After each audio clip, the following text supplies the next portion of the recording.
Did you know that having a great landing page image can significantly boost your conversion rates? Yeah, it can. However, here's the thing. Not all images are created equal, my friends, and some images can even do more harm than good. That's why in today's episode, we're going to dive deep into how to create killer landing page images. Images that will grab your viewers' attention, images that will evoke emotions, and images that will ultimately boost your conversions. You ready to learn how? Stay tuned and find out now. Being an entrepreneur sounds like, yes, another new client. I did it. But it can also sound like, I am really not understanding this technology, and I'm feeling so overwhelmed. Am I even cut out for this? That's why I started the Dark Horse Entrepreneur Podcast, to help infopreneurs, coaches, and course creators who want to build a business online, but are battling technology, overwhelm, procrastination, and even imposter syndrome. Think successfully, think differently, think bigger, and take action by learning tips from an array of business owners, all dropping knowledge on the Dark Horse Entrepreneur Podcast. Check us out at www.darkhorseschooling.com. What is up? What is up? What the heck is up, my Dark Horse friends and family? Welcome back to another episode of Landing Page Image Learning. I'm your Dark Horse host, Tracy Brinkman. I guess the question we want to ask today is, are you tired of those lackluster landing page images that just don't convert? Yeah, that's why in this episode, we're going to reveal the power of using the right images on your landing page. We're going to show you how to showcase your product, how to evoke those emotions that will make your visitors hang around and ultimately buy. Plus, I want to share a little surprise tip with you that you might just use to revolutionize your image strategy. So you don't want to settle for subpar conversions. So listen to this episode all the way through and start optimizing your landing page images for some maximum impact. Now, here's the thing. I think if you're still listening, you're probably struggling to come up with that great image for your landing page. Don't worry, my friends. I'm here to help you. And here's the other thing. There's a myriad of resources that are out there that can help you. Little old me, I'm not the go-to source for images. I mean, one great resource that's out there is Icons 8. You could go to Theme? They've got an image area as well. Or heck, with the advent of AI, which I've been toying a lot with, Midjourney. I've come up with some really cool images from Midjourney and been using them in social media. And of course, we'll be adding them to the podcast imagery as well. Like I said, there's a myriad of great tools that will help you design and craft and create that perfect, unique image for all of your marketing needs, not just your landing page. But what we're talking about today is a landing page. Now, I want you to remember that your landing page image is one of the most crucial elements on your page. Why? Well, it's because it's the first thing your visitors see. It grabs their attention and you want it to draw them in. So you got to pick that right image. So you're going to want to take the time to select a great image that does a few things. It showcases your product. It evokes some emotion. Whatever emotion you're trying to create, you're trying to evoke inside that buyer, that image should do that. And it should be unique and memorable, all while working in harmony with all the page copy and the call to action. And it fits in your overall color scheme. How many times have we seen that image? It's like, oh, that's a great image, but man, it doesn't go with everything else that's going on the page. It actually seems disjointed, right? You're like, oh, that doesn't quite work.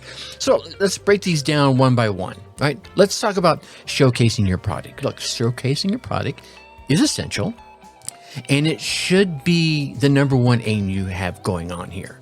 Think about a TV ad for, say, a hamburger. I love me a good hamburger. But let's think about a TV ad for a hamburger, for example. They always show a zoomed in, super close-up of a steaming hot burger, right? Yeah, this image is designed to make you salivate. I'm actually salivating right now and want that burger. I'm just thinking of some of the imagery I've seen. Sometimes they zoom in as they're flipping that burger over on the grill. Similarly, your landing page image should make your visitors want that product. Make them emotionally salivate for your product, okay? Now, let's talk about evoking that emotion. That image should evoke emotion. Whatever emotion you're trying to create as they're going through your landing page, you want that image to do that. Show your customers how your product or your service will make them feel once they have it. Ha ha. Yeah? Now, maybe you're saying, I want to focus in on their pain. Okay, that's fine too. Make that image evoke that emotion of that pain they're going through right now.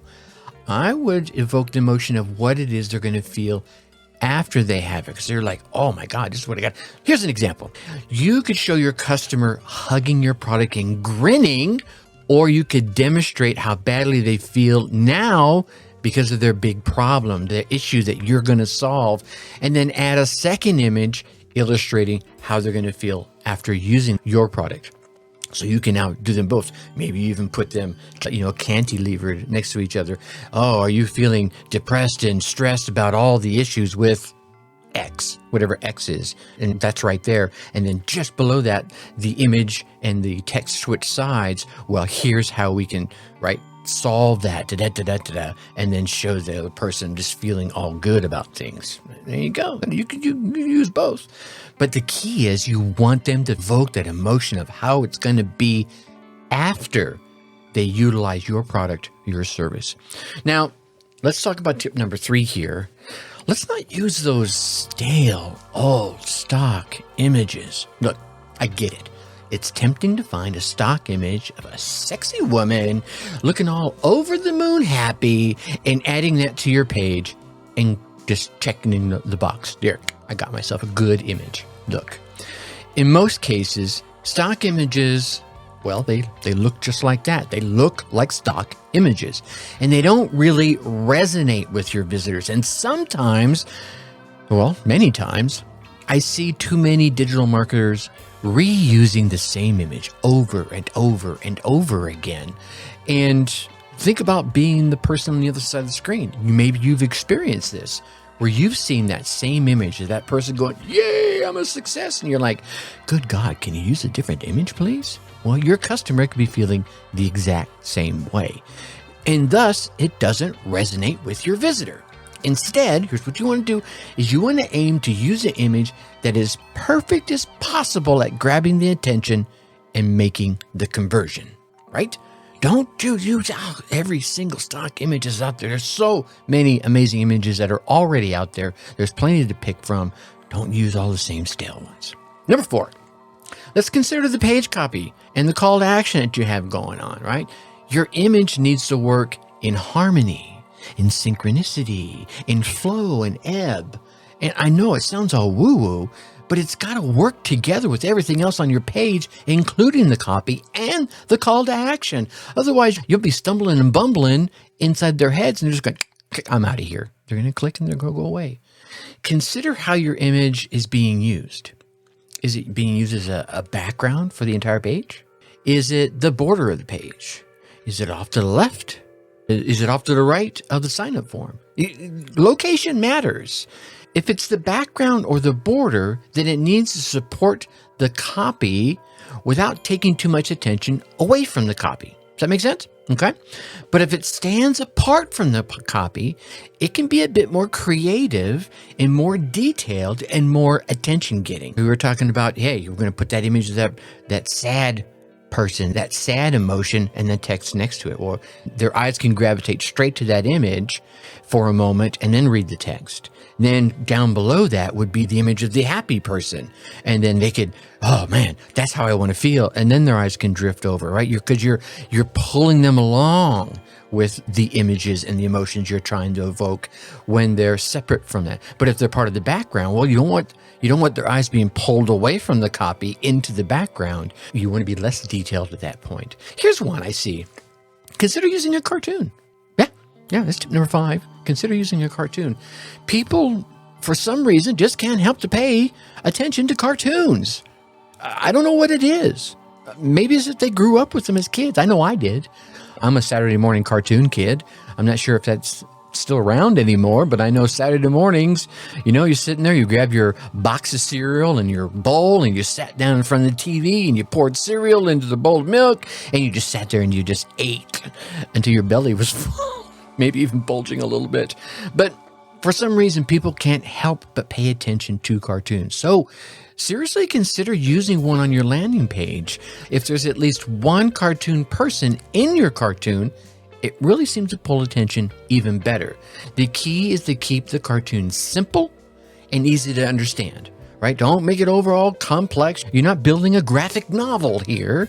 You're just trying to build something simple that draws their eye in, where their brain goes, I get it. I know what they're trying to tell me here. And it marries up with the copy and everything that's going on. Tip number 6, think twice before you get too damn fancy. I don't know any other way to say it. Things like carousels and autoplay videos and animations and blah, blah, blah, blah, blah really can be extremely off-putting if the viewer isn't ready for them. I see so many landing pages where they want to do everything. I'm going to put this VSL, then I'm going to put another animation, then I'm going to, just everything's going on at once, and you're like, right? You're almost ready to pull your hair out. If you do include elements like these, give the prospect a super easy to find pause button. Now, here's one that I personally like a lot, and I've seen it, where the video that's there, when you open up the page, it doesn't start, but it has kind of a GIF thing going on. The thumbnail for the video is a GIF. So it almost looks like the video has started, and it's got a few interesting captions going on there that kind of draw them in. Oh, so it's almost like an animation, right? In the meantime, it has the little play symbol right there in the center of things, so that you realize, oh, if I want to see this, I need to push play. But the GIF is almost pulling them in, right? The images, pulling them in. Oh, I really got to check this out. And quite often for me, it's the captions that are matching what was being said. Oh, you're like, oh, if you want to solve this problem, and this is the problem I landed on the page for, then you want to... right, and that kind of leaves them hanging, and they're like, "Oh, I got to find out what that is," and they click the start button to watch the video. So think about that. Don't overpopulate with all these videos and animations and all carousels and all that noise. Keep it simple, stupid. Right? That's the KISS method. KISS. Keep it simple, stupid. And tip number 7, as I mentioned earlier, consider what's going on with your color scheme. Now, I suck at this. I'm red-green colorblind. So sometimes something looks great to me, and other people are going, Tracy, what in the hell are you trying to do here? You're scaring me, right? So I have to get help with this one. But your image really needs to seamlessly blend with your overall color scheme instead of clashing with it. Because someone could be cruising along, man, and they're resonating with you. It's just like, oh, man, this is perfect. Then they see this image. It's like, what's going on here? If you have a particular style associated with your brand, such as colors and fonts, then make sure your image blends easily with that scheme. And if it doesn't, find another image, okay? So let's wrap this up. If you want to boost your landing page conversions, it is going to be essential for you to pay attention to your landing page images. Your images, again, let's go over this really quick, should showcase your product. They should evoke an emotion, maybe a couple of emotions as you're taking them through the copy. Let's not make them the standard overused stock images. They need to work in harmony with the page copy of where they are at in that page copy and that final call to action. Every once in a while, consider using a cartoon, and then think twice before you get too damn fancy, while you're always taking into consideration the color scheme that you're using in the overall landing pages. If you follow all these tips I just dropped right here, you can make sure that your landing pages don't stink, and you'll be working hard to help convert more visitors into customers. Now, here's the thing. Don't take my word for it. Go ahead and test out 1, 2, 3. Heck, test out all of these tips I just dropped here and see which one or ones work best for your landing page. And here's another thing. If you want to learn even more about how to improve your landing page conversions, I would urge you to go check out episode 415. It's the episode titled 10 Proven Page Tweaks to massively increase your website's conversions. There you're going to discover even more actionable tips and steps to boost your landing page conversions and grow your business. Here, I'm just talking about images. Over there, we talk about a whole host of other things. And with that, I'm going to leave you as I always do. Think successfully and take action. Thank you for listening to the Dark Horse Entrepreneur Podcast. And you know this! Thanks for tuning in. Check us out at www.darkhorseschooling.com. All right. My name is Tracy Brinkman.